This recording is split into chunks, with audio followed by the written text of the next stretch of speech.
Alina. Hi, Jessica. Thank you Nice for to be here. yeah. Yeah, thank you for inviting me. Very Excited to be happy to here. have you here. This is the Inspiring Playful Evolution podcast, and you're my first guest on, and I'm very excited to have you because I know you, and I know I've enjoyed who you are and your presence, and so I look forward to this and sharing your modality with the world. So maybe we could just Thank you so much. Really honored. Really honored to be here. Really, and to know you too. That's been a beautiful journey. yes, definitely. Thank you. So how did you come about? Well, first, it's Kiloby Inquiries is the name of the modality that you offer. And your website is called Presence Alchemy. Yes. And so it goes by my name. It's Presence Alchemy, but it's Panteleev.com. But anyway, we can give that in description. Okay, perfect. So maybe you could just discuss a little bit and share with us and our listeners how you came about, what sort of journey brought you towards this modality. Just to give a little idea of who you are and where you come from. Yeah. So my journey, I would say the pivoting moment would be when my body was really exhausted at 27, and then I did way too many drugs to find that happiness we're all looking for. And the joy of being with others without any filters that didn't allow me to relate to other people. So it came just through exhaustion of partying. And I decided at 27 just to give myself a gift of taking a yoga class. And that was like this big aha for me, how my body so needed it. There's just a little bit of breathing, a little bit of stretching, and I was completely in love. So I embarked on the yoga journey, which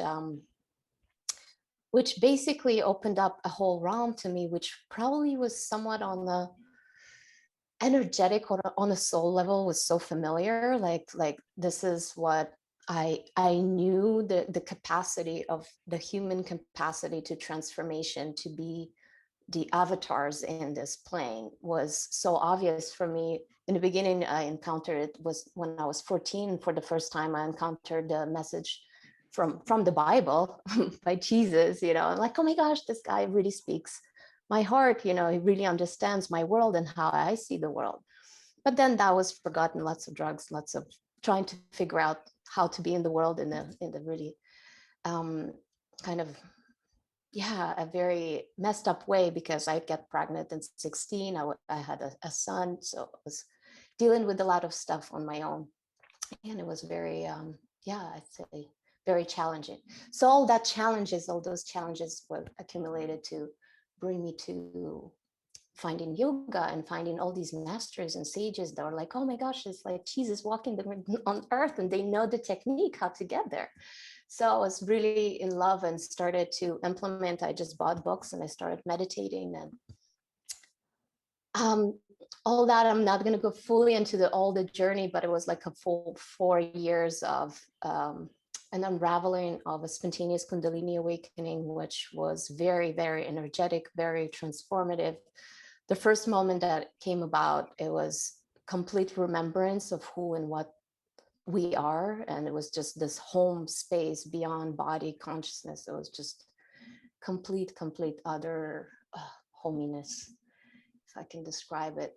But then fear followed, and just like kind of the mind came back and didn't know what to do with it. And I embarked on really vigorous practice of yoga. It was really every single day, asana, meditation. It was mantra chanting. I was initiated in different yoga traditions. My last one which was really helpful. It was a Himalayan yoga tradition of Swami Rama.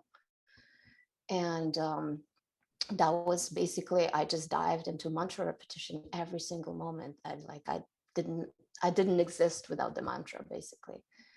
So what happened, this brought about a natural maturity and transformation, energetic transformation, to be ready for an internal blossoming of non-dual state, first in moments, small glimpses, and then the glimpses became wider and bigger, and then there was like this huge satoris where I went to travel to India a couple of times, and what the last path was the Ramana Maharishi's ashram. It was just his name, and this sage in India, which was not alive at this time, but there's still so many people are waking up just from his pointers, and his energy, his presence is right there. So anyway, traveling to India, it was a very powerful transformational moment for me. And that was back in 2010. So many years ago, 11 years ago. And that was basically maybe 3 years in my yoga practice, and that inner journey of discovery, where everything, of course, fell apart. Like all the drugs, the alcohol, and everything else just fell apart, because I was just consumed by yoga and this insatiable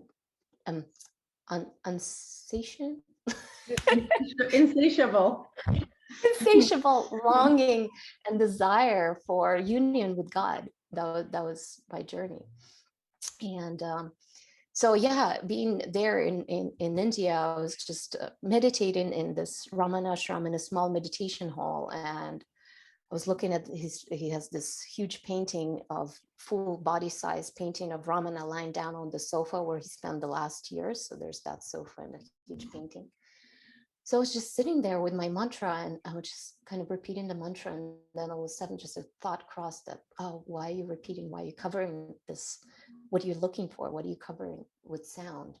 I'm like, okay. So I stopped that immediately, and I just looked at his feet, and I was just asking life. I was constant communication with life, whatever was spontaneous to me, whether it's like a guru, whether it's a picture, whether it's a tree, there was in this constant communion.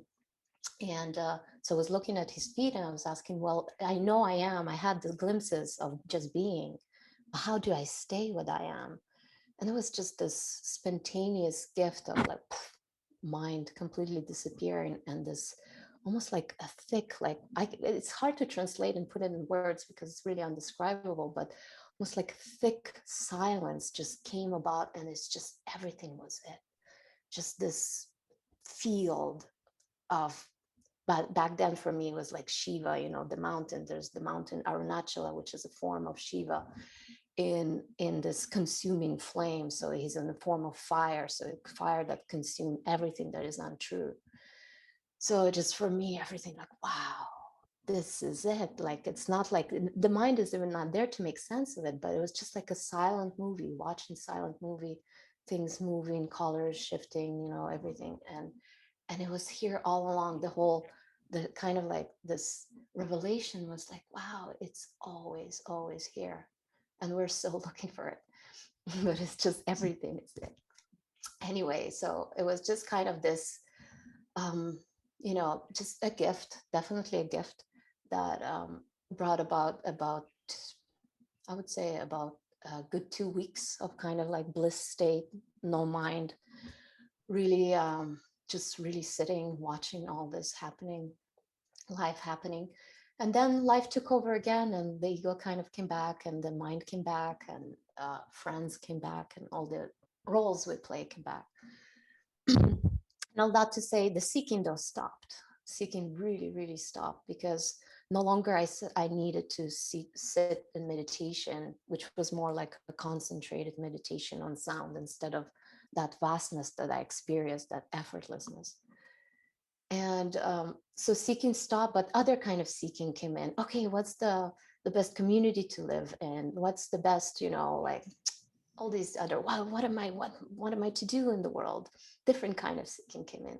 And that was interesting to observe, because kind of there was this calmness on the level of, on the spiritual level, the most fundamental level. There was this knowing, still not abiding, but there was this fundamental knowing in the background. And all that, fast forward a year from now, I really wanted to go back to India. I just like, I just need to go back to India. And basically I couldn't. So we ended up in Mexico. Life brought us, and it was perfect. It was just perfect. All paths for me somehow lead to Mexico. And yeah, it was just a beautiful experience. And all of a sudden, because became a mom very young, so I was always busy, and that's the beauty of retreats and why people so love retreats and why it's so beneficial to go on retreats, because you can just put everything aside, like all the responsibilities and all the mundane involvement with life that kind of keeps us very busy. And all of a sudden, apart from just being busy, my partner got a job for 3 days, and my son went to live with his dad. My firstborn went to live with his dad in Israel. And for the first time, for 3 days, I was alone and craving. It was the Ramana Maharishi's departure from body, departure moment. I think it was 14 or 16 of April, anyway, 2011. And I craved so much that same state, but that not meditating this way, but just this openness. And yeah, basically I just begged life again, like, how do I get there? How do I just open up?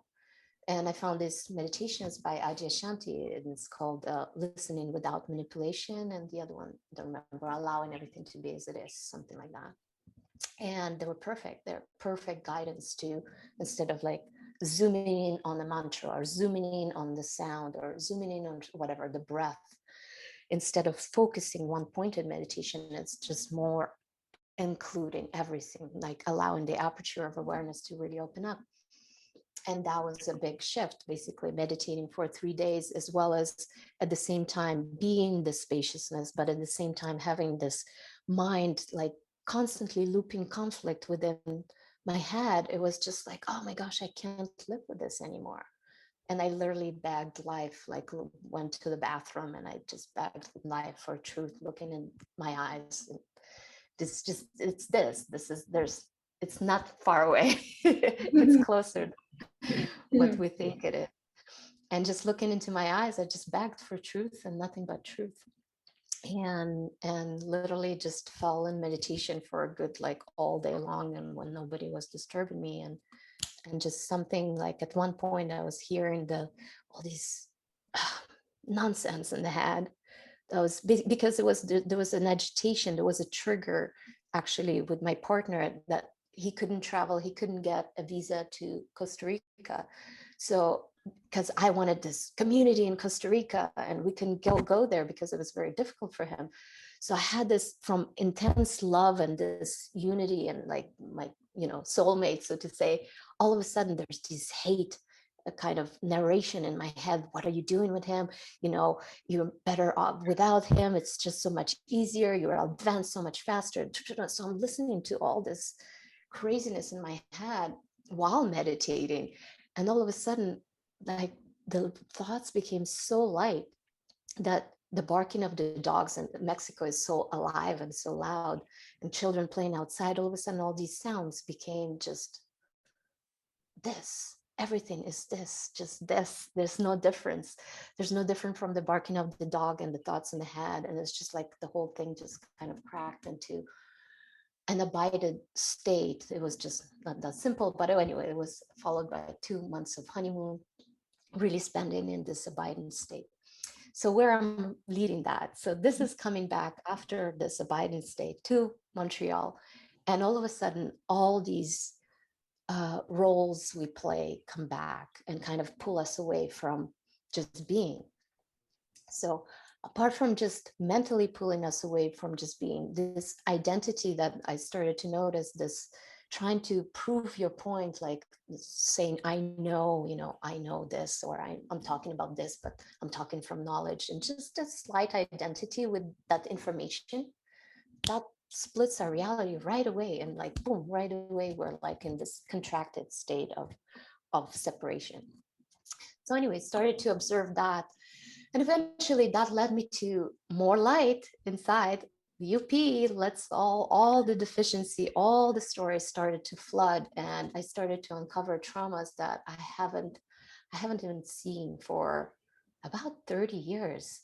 So yeah, at that point, like fast forwarding a little bit, so 2 years into the non-dual kind of abiding state, and hanging out in awareness, not knowing how to deal with life. My son is born, and all of a sudden I'm saying a huge yes to life, a huge yes to life, huge yes to relationships, not hanging out and like nothing touches me out here.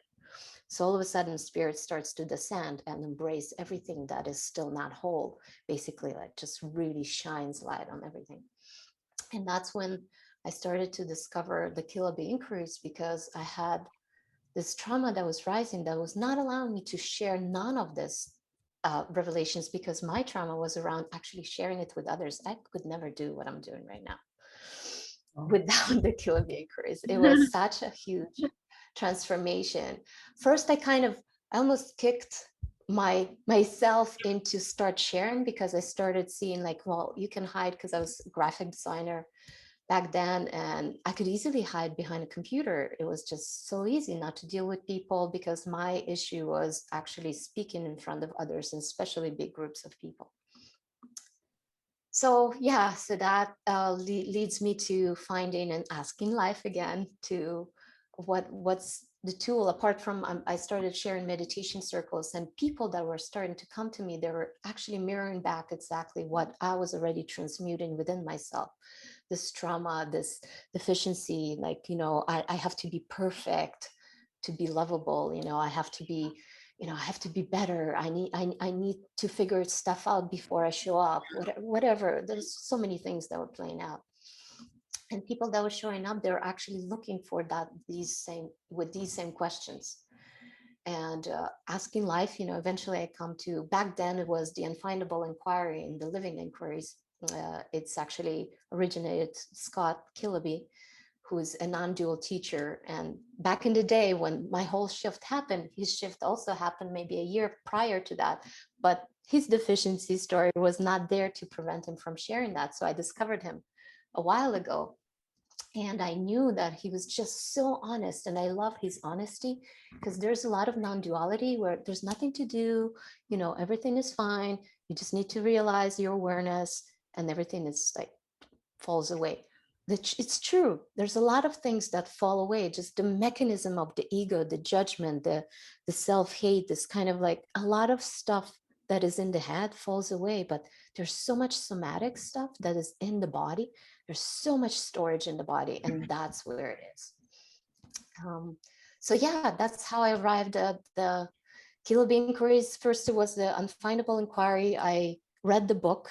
It's a wonderful book. I would recommend anyone who's in relationships. It's a red cover with like a red chair by Scott Kiloby, called Unfindable Inquiry. And it really just like brought awakening to a whole other level, just really brought awakening to the emotional intelligence, to the emotional disentanglement from the identity with all these emotional kind of states.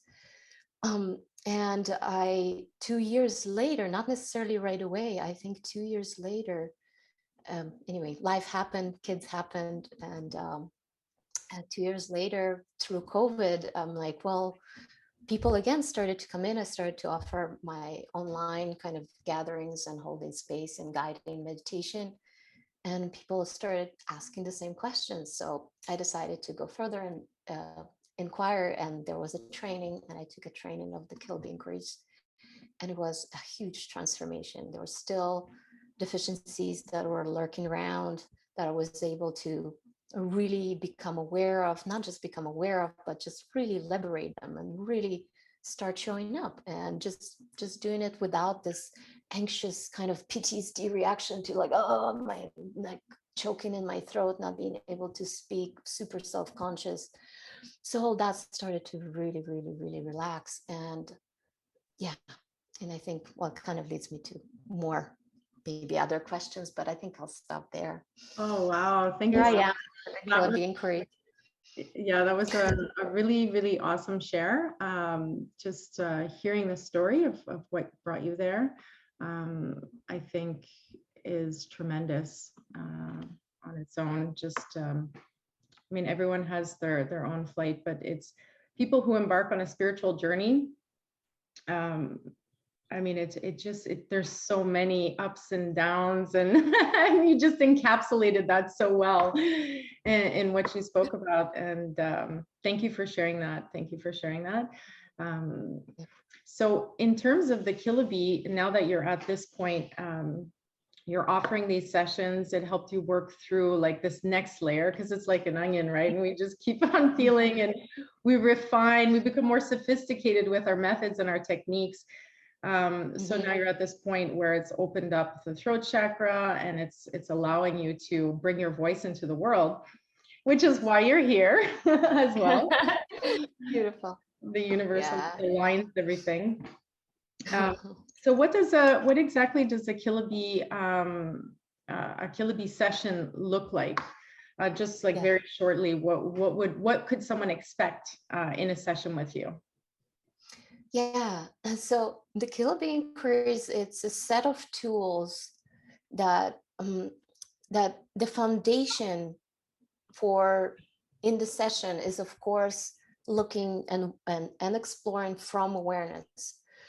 So and that's the beauty. There is I see Kiloby inquiries, it's almost like that second leg. One thing is kind of stopping for a moment and even meditating, but some people meditate for years, but then they get up from the cushion and poof, they're like back in duality, back in being triggered, back in really arguing and whatever, all these states and all these. So Kiloby inquiries is just a set of tools that does use non-duality as a foundation, but is a set of inquiry tools that can dig deeper and liberate different somatic memories that are stuck, deficiency stories that are stuck to energies. And therefore, when the energy is empty, there's no longer a story attached to it. It can relax and just go back home, basically. So how does this session look like? Well, it's it's definitely something very different. It's not a therapy where you need to talk a lot, because everything we use is in the present moment. So whatever is arising, you can bring a trigger. Let's say if someone comes to me and say, well, like I've been observing this, and every time my child, says this to me and I get super triggered and I react this way. So I'm going to allow the person to talk and to tell me about, kind of a discovery period, what they're looking at, what's their issue. Maybe they lived with some contraction or pain they observed in the stomach, and something else. Maybe it's just in the head. They're just being really caught in some sort of a looping story in their head. And I can just therefore bring them down and see what's that story is attached to, because there's a correlation between the head and the body.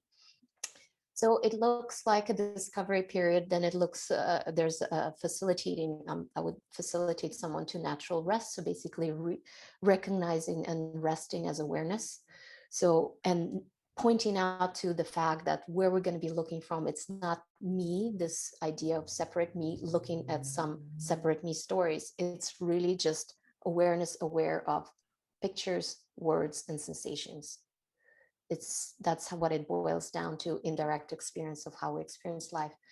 So I will bring them to this natural state of recognition of what they are. And then from there, we're going to start looking at either there's different tools. There's let's say a reverse inquiry. A reverse inquiry tool is, let's say if we already figured out from the discovery period that perhaps the main deficiency story is I'm invisible, or I'm not validated. And then so I will reverse that and I would say, please say, and it's not an affirmation, I am validated. You can make, and then I'll ask the person to make it more personal. I'm validated when I do my dishes, whatever, more personal, better. And and with that statement, we're kind of like picking a fight with the ego. So it's basically with that statement, anything that is against that will start to show up. Maybe it's just to know, maybe it's just like, like, nah, that's nothing. And then slowly we follow the cues, and we follow and we get into the body and we see, where's that no? Where's that no? We get in touch with the energy and we start actually communicating with the energy itself. So there's questions that mining questions. So if there's somatic tools where we can facilitate being in the body, because a lot of people just overcompensate and jump back into the mind. Mm-hmm. So there's a lot of tools to keep them in the body to really feel, but it's not just to feel. Sometimes, before Kiloby, I thought like, well, just feel it. and free it kind of thing. But no, it's just not just feel it. There's a whole story in that bundle. So we call it the Velcro. So the Velcro has pictures and words attached to it, to the sensation. So when we start mining and start using different tools in the inquiry session, so I'm guiding the person has eyes closed if they want eyes open, but eyes closed so they can get really in touch with the body. And we would start asking the energy and getting like, when was the first time it was felt? Maybe what's the worst thing that can happen? And it starts giving just these glimpses of words and pictures. And how to unvelcro from that is basically holding the words and the pictures that arise in awareness, just kind of like writing it on the screen. So you're watching it from awareness, and you just, it's better if it's one thing at a time. Sometimes there's a lot of stuff that comes up, and we can build like a collage and look at the collage together. We can do a boomerang. That's another tool from the collage. So what all this says about me. So what does it reflect back to me about myself? Because when we come sometimes in the beginning of the session, we think it's out there, it's their fault, it's the situation, it's life, it's my circumstances, da, da, da. But everything eventually, the Kiloby Inquiry teaches us, it's like reversing everything and pointing back. What does it say about me? Them behaving, me being triggered by my partner screaming. What does it say? It's not my partner screaming in his fault, but me triggered from in this situation. What does it say about me? Oh, I'm unsafe, or I'm insecure. And usually all these deficiency stories, they lead back to 2 years old, 3 years old, 6 years old, like really, really vulnerable energies from childhood. And what happens in the KI, there's a lot of layers, of course. There's the layer of resistance, there's the layer of protection, there's the layer, there could be layers of repressed anger, repressed sadness, repressed fear. So when you kind of unpack it, eventually you come to find this vulnerable energy. And then you just love it to bits. There's a lot of beautiful, loving kind of tools. I love the thank you phrase. There's like, thank you for arising. I love you. You can stay as long as you like. For the first time, we're not pushing away against something. We're not trying to grasp onto something. We're just really there as presence, holding space, holding loving space for everything, even the resistance. To work with resistance, even that, you're gonna need to be soft with it and allow it to be here. Like, I really love Rumi's poem at the guest house, where every guest is another guest. Mm-hmm. So it's kind of like that. Mm-hmm. Yeah. It's a way of inclusion, and yeah, so something like that. Yeah, yeah, beautiful. This reminds me of a poem by Oriah. I forget what it's called. The Sorrow, perhaps. And I only know one poem by her. I haven't, but it's my just being favorite. present, not wanting to fix, not wanting, just just being present. That alone is very, very powerful. So this sounds like something anybody can jump into at any moment, but it's better if, excuse me, they're being triggered, or they have a trigger, or they're in the process of processing something's come up for them. It could be even more powerful, but either way, it's a tool that can be used to virtually There's mind. any tools to bring this up. So even if they come really, really calm, because in the beginning session, it's like really actually guiding to really rest. So sometimes they come triggered after that rest, they won't be triggered anymore. But there is a way to kind of re-trigger, so to say, gently. We're holding space. It's very safe. It's not like we're not re-traumatizing in any way. But yeah, and there is other ways. If let's say a client books with me, like let's say 10 sessions, which is like amazing because they can also learn the tool for self-inquiry. We're gonna do like a trigger inventory. So it would be like things that will fill it out. And usually there's like 5 themes that play out. And these are sabotaging energies that keep us away from living to our fullest, living our full potential. And we can work with each one. Let's say even if you're not triggered, but there is the daddy mommy issue, usually there is. And we can look at that. Let's say, oh, let's take number 3 in this session, and I'm going to guide the person to re-enter, look at mommy, daddy, screaming, whatever. And we can get into that memory because the body remembers everything. Yeah. So this time it basically brings the body and mind together, and they're seen as one within the Kiloby inquiries. It's one unit. Very interesting. And do the participants or the people who come to see you, do they leave with any exercises? Does the work continue after the session, or is it is it best to book a certain amount of sessions to really get the work done? How does that work? Yeah, it's a good question. And it really depends. Sometimes a person can come and one session is more than enough because they're so ready.